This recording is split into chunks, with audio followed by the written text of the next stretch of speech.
Quisiera, antes de empezar, leer algunos textos que vamos a revisar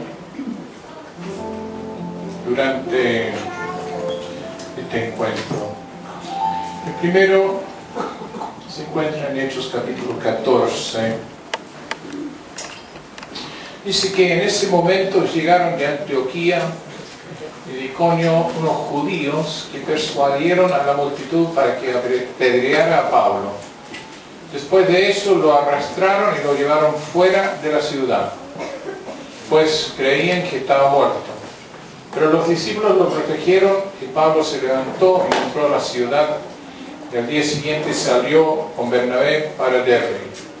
Después de anunciar el evangelio en aquella ciudad y de hacer muchos discípulos, los dos regresaron a Listra, a Iconio y Antioquía. Y ahí infundían ánimo a los discípulos, los alentaban a mantener la fe, les decía: para entrar al reino de Dios nos es necesario pasar por muchas tribulaciones. Y también nombraron ancianos en cada iglesia, y luego de orar y ayunar los encomendaron al Señor, en quien habían creído. El otro texto está también en Hechos y está al final del capítulo 20.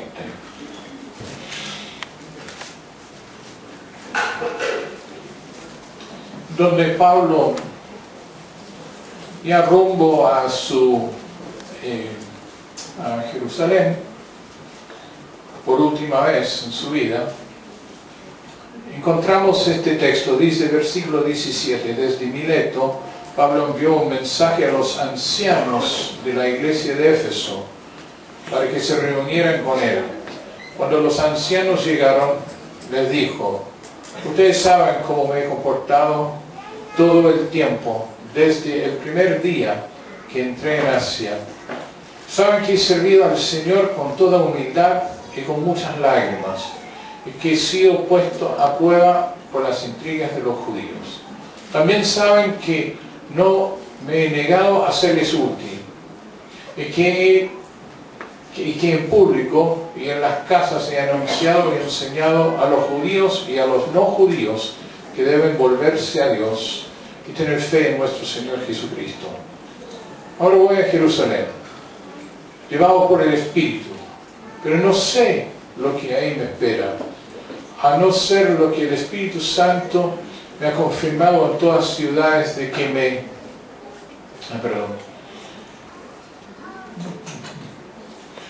esperan cárceles y tribulaciones.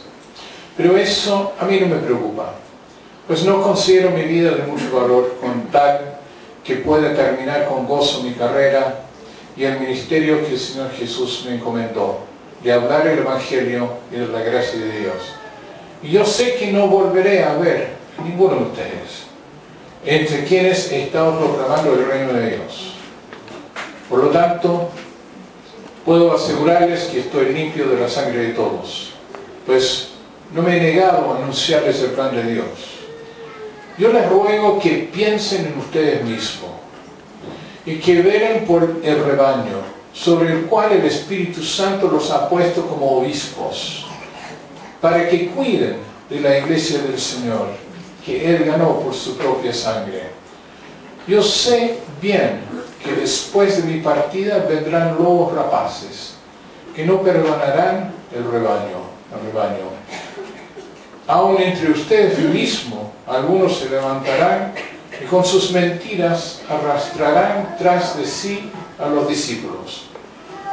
Por lo tanto, manténganse alertos y recuerden que noche y día, durante 3 años, con lágrimas en los ojos, siempre he aconsejado a cada uno de ustedes.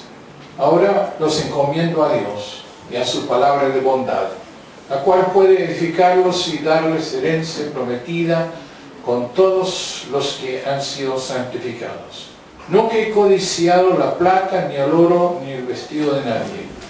Bien saben ustedes que mis manos me han servido para ganar lo que nos faltaba a mí y a los que están conmigo. Siempre les enseñé, y ustedes lo aprendieron, que a los necesitados se les ayuda a trabajarlo como he trabajado yo.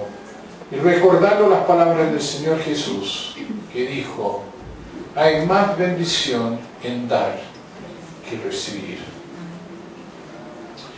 Y después, el último que vamos a ver aquí así de entrada, va a ser un texto que después vamos a volver a ver en Tito, que está en el primer capítulo de Tito, ¿no? Versículo 5 dice, por eso te dejé en Creta, para que corrigieras lo deficiente y establecieras anciano en cada ciudad, tal como yo te mandé.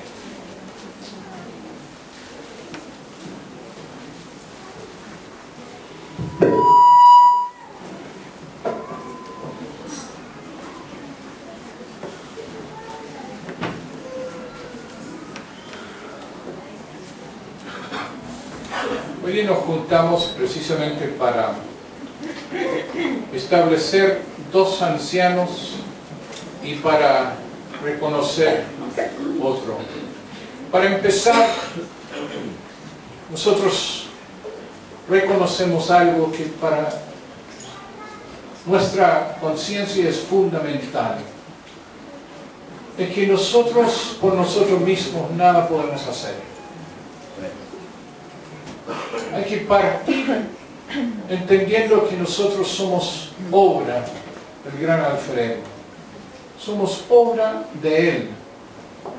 Él tiene toda la voluntad. Él tiene toda la voluntad. Él da la dirección. Él tiene la visión. Él conoce sus planes.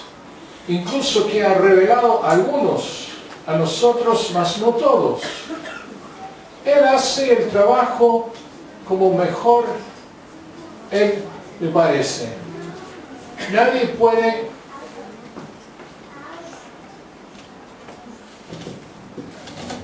puede pensar que nosotros somos los que hemos producido algo. Si hemos producido algo, ha sido más bien un dolor de cabeza para Dios. Fuera de eso, no hay mucho que hemos hecho. Porque yo he visto una y otra vez, y yo sé que yo soy tal vez el que más ofendió a Dios en todo. Yo he visto una y otra vez como Dios obra a pesar de nosotros. Con toda la buena intención en que le pongamos y toda la cuestión, pero de repente Dios tiene que salir a reparar todo el daño y finalmente en la reparación Él hace lo que Él quiso en un principio.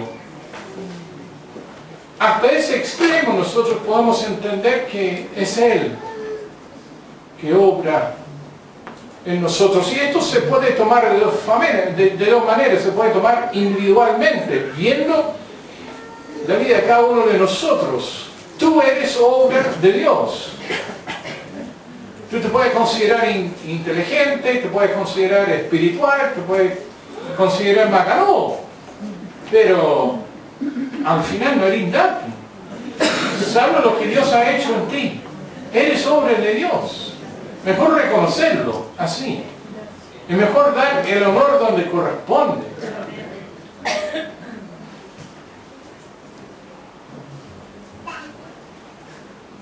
El Señor ha hecho una gran obra en muchísimos de ustedes.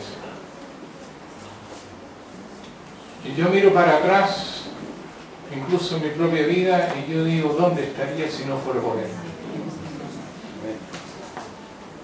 Y todo lo que nosotros queremos expresar en esta mañana también está en esto, porque esto no solamente se puede tomar de una manera individual, sino de una manera colectiva. Individualmente es Él que nos está transformando, nos está moldeando según su propósito eterno.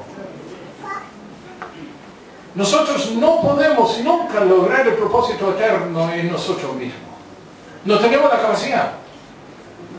Lo más que podemos hacer nosotros es colaborar con Él en lo que Él está haciendo por el Espíritu.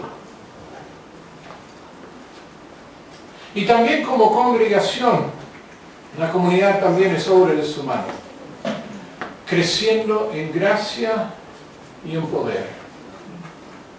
Gracias a Él solamente.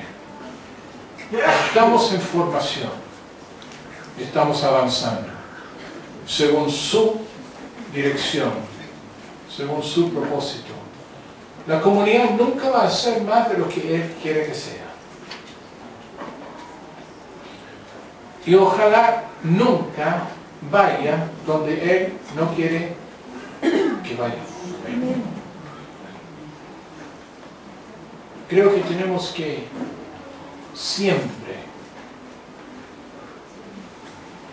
recordar este hecho de que nosotros somos obra de Dios, para la gloria de Dios.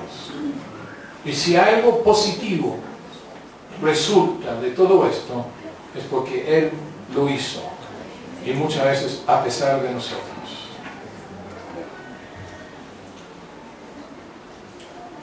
Dios da el crecimiento.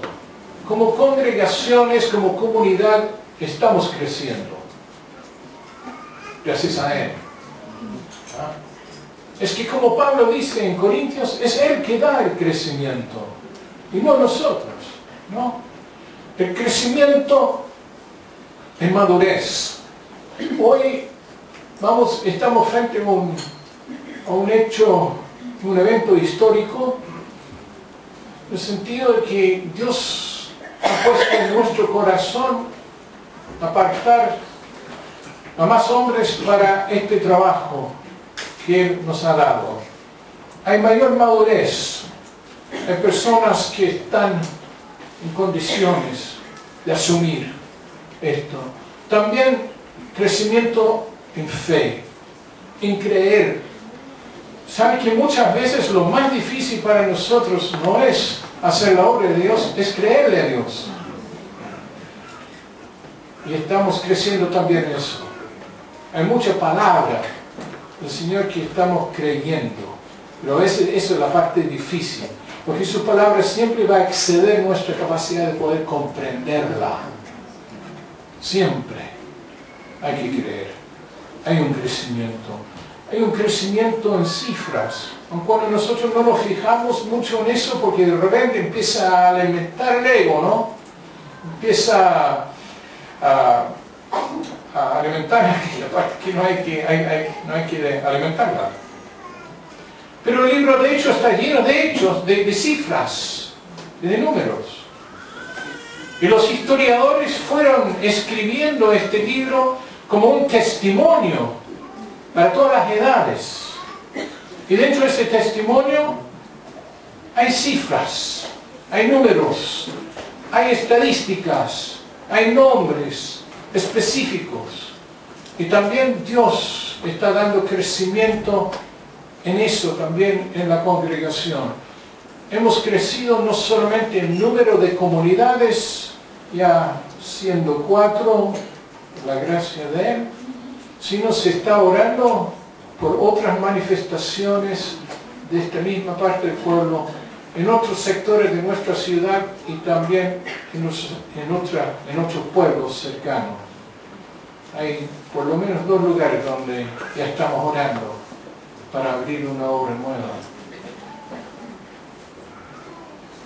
Dios está dando el crecimiento, ¿no? Y también el crecimiento en el Espíritu.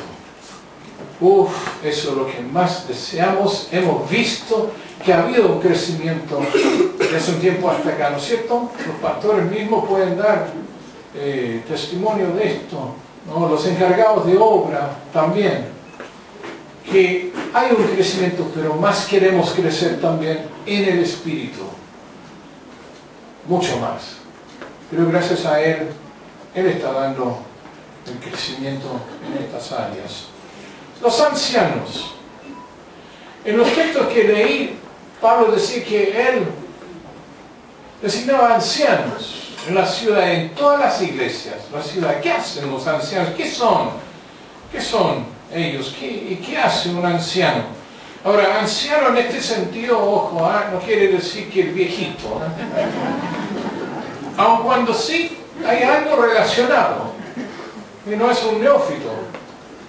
Pero anciano tenía otra connotación, y vamos a ver en un minuto más que hay otras palabras también que se usan para esto. Los ancianos son aquellos que, siendo suscitados y calificados para la obra por el Espíritu, eran designados para que asumieran el cuidado espiritual de las iglesias para supervisarlas. Eso es lo que hacían los ancianos. Esta definición obviamente no está completa, voy a dar una un poquito más completa y vamos avanzando, pero lo que sí aquí, lo que más nos llama la atención es lo que falta en esta definición, lo que falta, y vamos a corregir conceptualmente algunos errores que hemos tenido por muchos años, por lo que nos dice la Escritura. Son designados bajo la supervisión apostólica. Pablo designaba ancianos y él enviaba tanto a Tito como a Timoteo a que ellos también hicieran lo mismo. Bajo su dirección fueron establecidos los nuevos ancianos en cada una de las congregaciones. No fue que algo surgió solo y espontáneamente. Esto estaba bajo el cuidado, el ojo del apóstol. Estaba bajo una cobertura, no se hacía al azar, sino que hasta el apóstol dio las indicaciones de cómo deben ser los ancianos, los requisitos. Él gobernaba sobre todo este evento del establecimiento de los ancianos en cada una de las congregaciones. Los ancianos asumen el cuidado espiritual de la iglesia. Ellos asumen el cuidado, ellos asumen la supervisión de la obra. Nuevamente, quiero insistir, es tan importante lo que falta en esta frase, porque lo que falta aquí, y lo vamos a corregir más adelante, no son ellos que asumen la responsabilidad de hacer la obra. Son ellos que asumen la responsabilidad de supervisarla. Hay una gran diferencia, y lo voy a marcar un poquito más adelante, una gran diferencia por conceptos, errores conceptuales que nosotros tenemos. Nos hacemos problemas solo y gratuitamente, y si solamente pudiésemos entender lo que dice la Escritura al respecto de esto, podríamos eliminar muchos de los conflictos que a veces existen en la iglesia, en el ejercicio de este oficio, ¿no? Ellos supervisan la marcha y la calidad de la gestión de la iglesia y ejercen autoridad sobre la congregación o las congregaciones que funcionen bajo ellos. La autoridad final de la congregación reside en el cuerpo del presbiterio. Ahí está la autoridad. Y esa autoridad tiene mucha responsabilidad. No es una autoridad libre de responsabilidad, son responsables delante de Dios de la manera que ejercen su trabajo.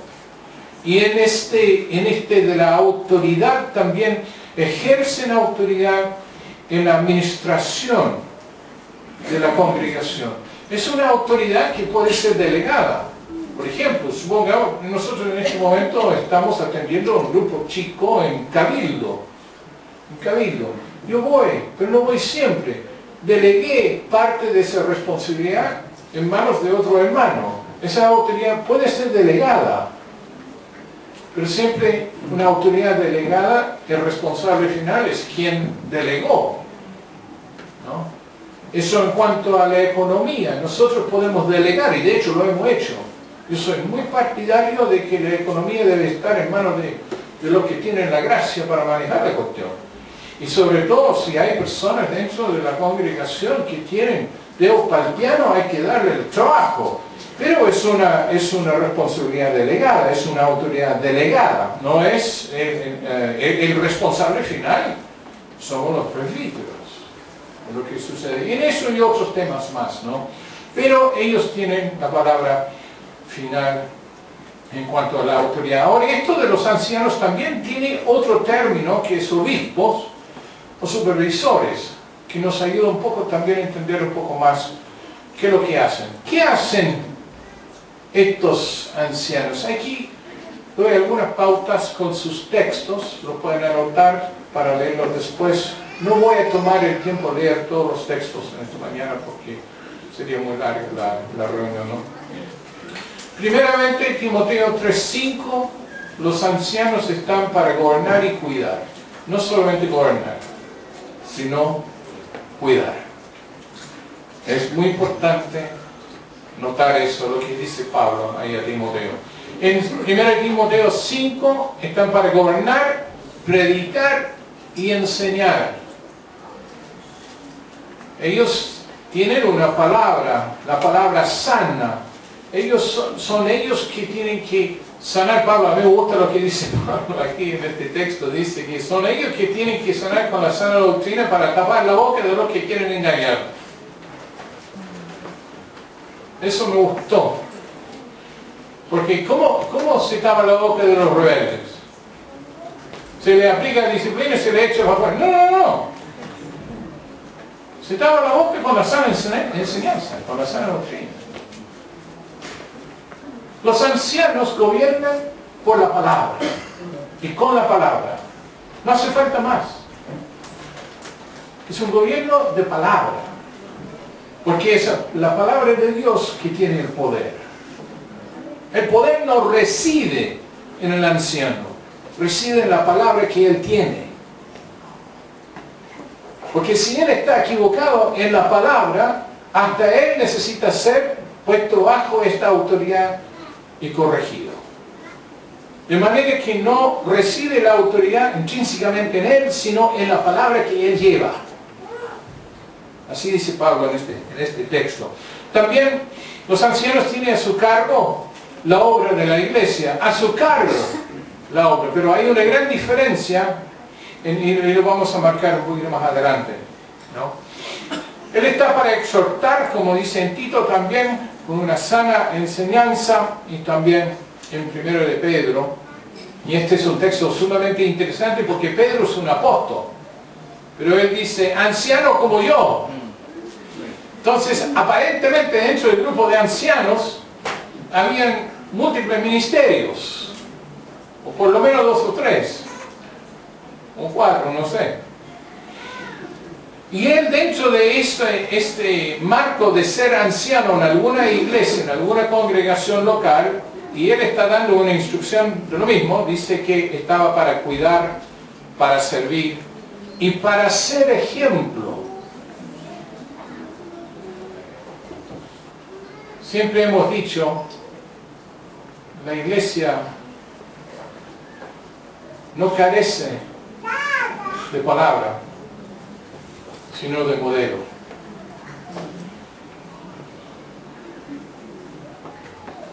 La gran falta que hay en la iglesia es el modelo de vida.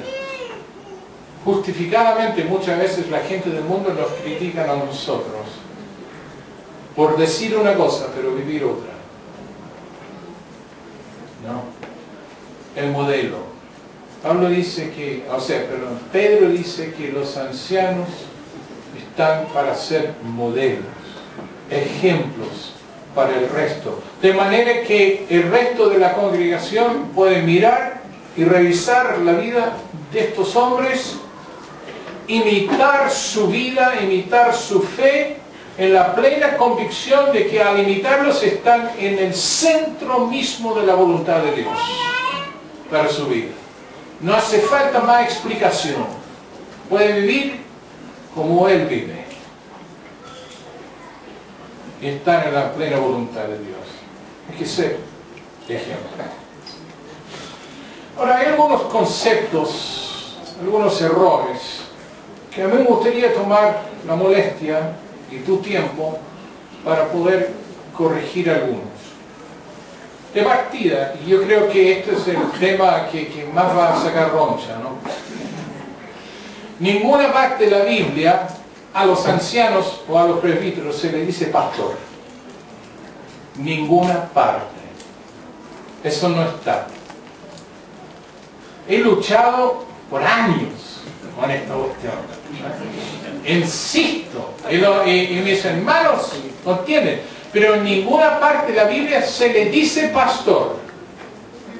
Incluso que hay algunos términos aquí que podremos considerar para ver la diferencia. Los obispos o presbíteros tienen una palabra en el griego que es episkopoi. Súper claro, eso no es pastor, eso es un obispo, es un presbítero. Tenemos otro que también se refiere a lo mismo, que son los presbíteros, que son presbuteroi, que son el plural. Y curiosamente, estas dos palabras, obispos y presbíteros, son plurales y con un propósito bien específico. Lo vamos a ver más adelante. Estos son los dos términos que se usan para designar el cargo de los que están al frente de la iglesia.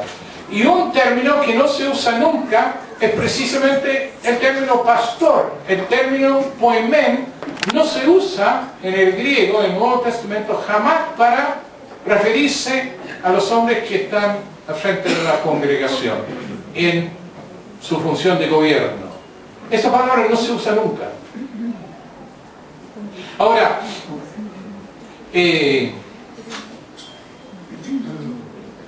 alguien me va a decir, no, Gringuito está equivocado. Porque hay un texto en hebreo que está en capítulo 13. Entonces vamos a revisar capítulo 13 de Hebreos. Porque es muy interesante esto. Y yo voy a leer hay tres textos que nosotros aquí tenemos en Hebreos, capítulo 13, en donde en la Reina Valera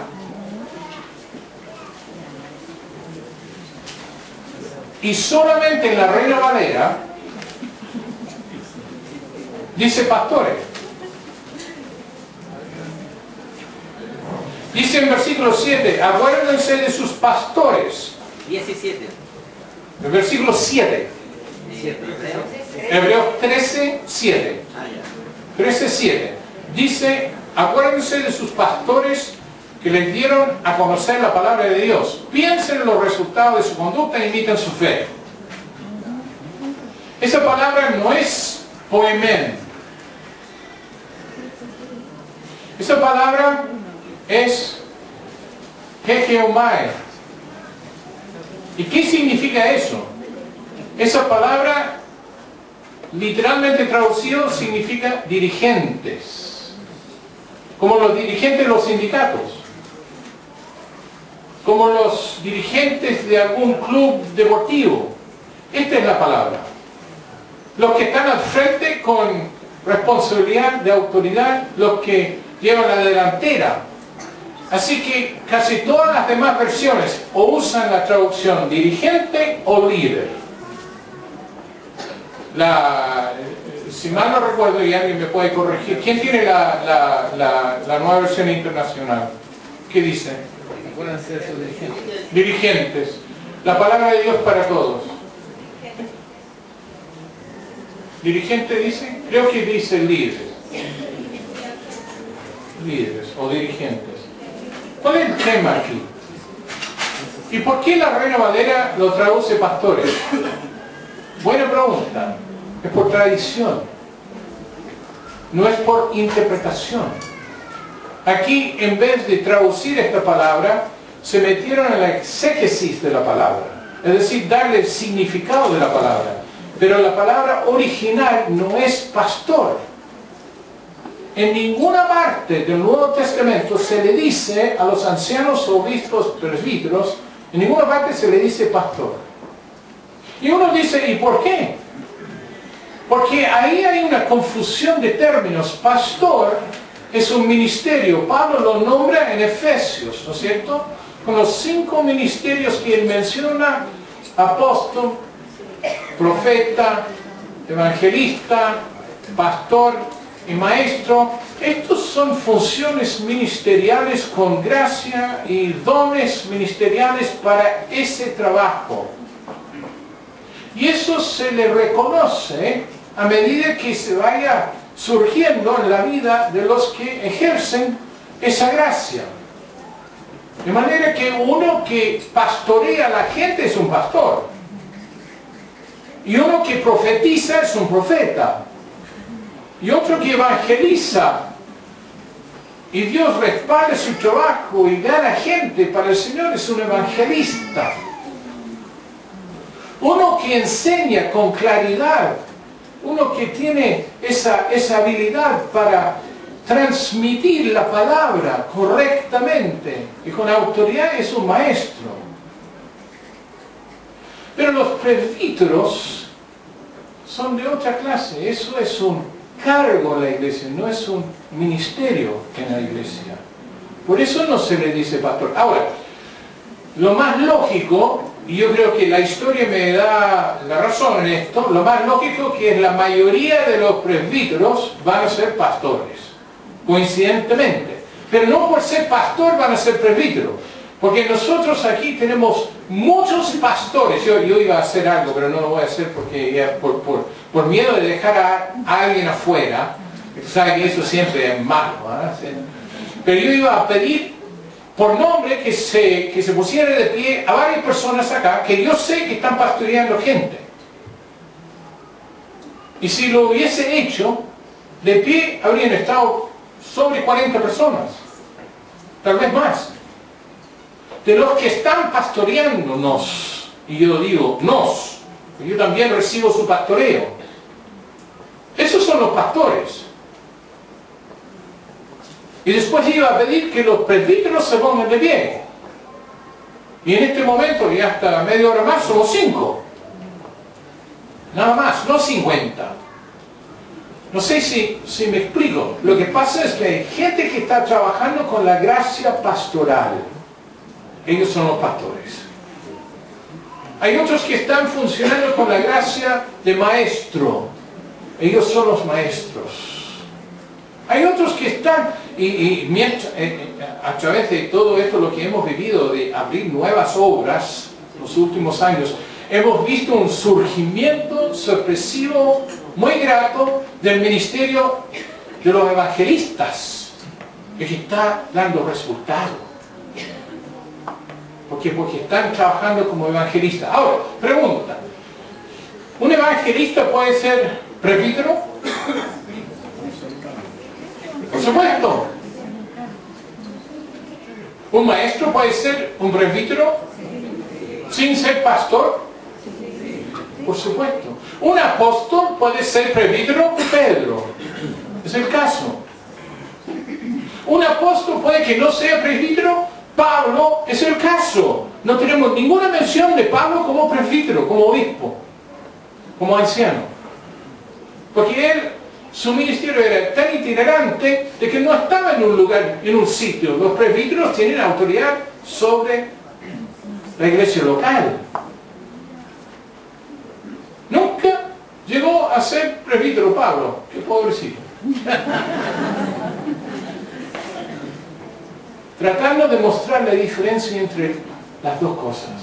Ahora, mientras que estamos aquí en hebreo, sin embargo, corrigiendo la traducción, y vamos a usar dirigentes, ¿qué es lo que dice que hay que hacer?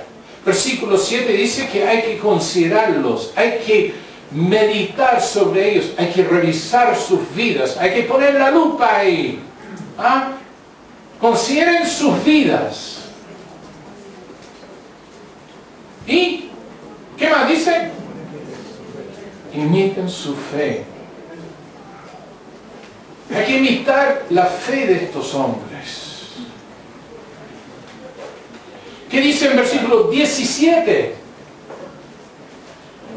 Hay que obedecer y hay que someterse a ellos. Y me gusta cómo termina ese versículo. Ese versículo dice, para que puedan hacer su trabajo gratamente. No, ustedes no sacan nada con hacerle la vida imposible. No dice así textual, pero así eso es lo que quiere decir. Lo que dice, obedezcan a sus dirigentes y respétenlos, sométense a ellos. Ellos cuidan de ustedes porque saben que tienen que rendir cuentas a Dios. Oye, ¿qué posición más incómoda? Por un lado tenía la gente que está como que presionando, que está como que reclamando, que quiere esto, que quiere lo otro, pero tú sabes que Dios no quiere lo mismo y tú estás en el medio y tienes que decir, mira, ahí tienes que determinar qué va a hacer. Al final, en esta tremenda presión, uno tiene que optar por agradar a Dios. Y muchas veces eso puede significar que no le va a agradar a la gente. Y él dice, porque ellos tienen que rendir cuentas a Dios. Así ellos cuidarán de ustedes con alegría y sin quejarse. De lo contrario, no será provechoso para ustedes. No será provechoso para ustedes. Hay que obedecer, hay que someterse a los ancianos de la congregación. Y también, bueno, en versículo 24 también menciona la misma figura, dice, saluden a todos sus dirigentes, a todos los santos. Y solamente menciono esto porque dice, a todos los dirigentes, por decirlo de otra manera, a todos los ancianos. Aparentemente eran altos. No eran unos pocos, ¿no? Esto lo vamos a ver ahora. Otro concepto que hay que corregirlo. Nunca es uno solo que gobierna, sino siempre funcionando en una pluralidad. Pablo dice establecer ancianos. No existe en el Nuevo Testamento la congregación unipastoral, como existe hoy. Esa congregación no existe. No existe en el Nuevo Testamento tampoco la congregación que tiene el pastor principal y sus ayudantes, que también le dicen pastorcitos. Eso no está. Eso no está. Esas son figuras del hombre que hemos impuesto sobre la iglesia. Pero eso no existe. Lo que existe es un gobierno plural de ancianos y obispos en la congregación. También, los ancianos, aquí hay otro error, y quiero ser suave en esto, porque hay algo de verdad y algo de mentira en esto, la verdad de la cosa. Dicen que los ancianos son establecidos, los presbíteros son establecidos y los ministerios son reconocidos. Es decir, cuando hablo del ministerio, pastor, maestro, evangelista, etcétera, etcétera, que esos son reconocidos por el fruto de su servicio, ¿no? Y dicen que los otros son establecidos. Solamente quiero hacer notar esto. Los presbíteros también son reconocidos por el fruto de su vida. Si no fuera así, ¿por qué va a decir en Hebreos imitar su fe? Analizar su vida. Fíjense en ellos. Sean como ellos. ¿Por qué Pedro va a decirles, sean ejemplos? Hay algo que se tiene que reconocer en la vida de los hombres que van a ser reconocidos. Un testimonio sólido sobre una base dada por el apóstol. También son reconocidos. Claro que la diferencia está en que los ancianos o los obispos son establecidos en un momento dado. Los otros no. Los otros, muchas veces los pastores verdaderos en una congregación funcionan toda la vida sin tener ninguna designación pública. ¿Por qué? Porque están funcionando con su gracia y no les importa ser nombrados, no les importa tener un título. Los pastores verdaderos no les importa el título, lo que les importa es la gente. ¿Entienden? Entonces sí hay una diferencia. Los ancianos son establecidos para que todos puedan conocer quiénes son y a quiénes tienen que obedecer. Hay una diferencia ahí, ¿no? Y otro concepto, son ellos, los ancianos, que hacen el trabajo espiritual de la iglesia. No, ya hemos establecido que son ellos que supervisan la obra de la iglesia. Los ancianos, lo que tenemos que hacer más que nada es discernir. Tenemos que poner mucho énfasis y invertir mucho tiempo en oración para discernir la voluntad de Dios. Los ancianos no determinamos la dirección de una congregación. Los ancianos no determinamos el rumbo del ministerio de un grupo determinado. Los ancianos no tenemos la facultad de decirle a Dios qué va a hacer esta congregación. Es al revés. Los ancianos tenemos que discernir lo que Dios quiere para esta congregación. Y solo esa palabra puede ser la nuestra. Nuestro gobierno también es un gobierno delegado. ¿Quién está en el trono y quién es la cabeza de la iglesia? Es Jesús. Es Cristo. Él determina dónde, cuándo, cómo, qué. ¿Y quién? El gran trabajo que tenemos que hacer nosotros, que no es menor, es que tenemos nosotros que discernir lo que Dios quiere. No imponer lo que a nosotros nos parece. Pero si no son ellos que hacen el trabajo, ¿quién hace el trabajo? Bueno, el apóstol, el profeta, el evangelista, el maestro, el pastor. Ellos hacen la obra, ¿no es cierto? Tampoco. ¿Sabéis que lo tenemos tan confundido la cuestión? Ni ellos hacen la obra. Ellos están para capacitarles a ustedes, para que ustedes hagan la obra. Si yo le pido que se pongan en pie todos los ministros de Dios aquí, no podría estar nadie sentado. Nadie sentado. La obra no la hacemos nosotros. Y si la obra no crece, no es porque nosotros no estamos haciendo la obra. Nosotros estamos con la lengua afuera y hago. Ya casi no nos queda más. Es que estamos tratando de hacer el trabajo de 500. Los que hacen la obra en una congregación no somos nosotros. Nosotros también, pero no solo. Son ustedes que tienen que hacer la obra. Y si no la hacen, no se va a hacer. Y chao.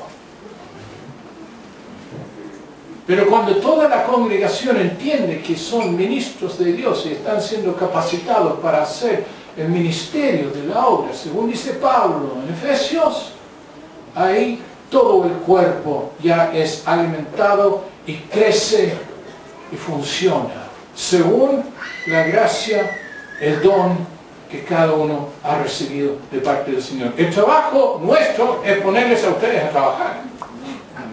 Este es el trabajo nuestro. Y cuando tengamos cierto éxito en esa dirección, y todos estamos juntos haciendo la obra, esta obra va a seguir creciendo. En profundidad y en extensión. No son ellos que hacen el trabajo solos, sino los ancianos tenemos la responsabilidad de supervisar el trabajo que se está haciendo por cada uno de los miembros de la congregación.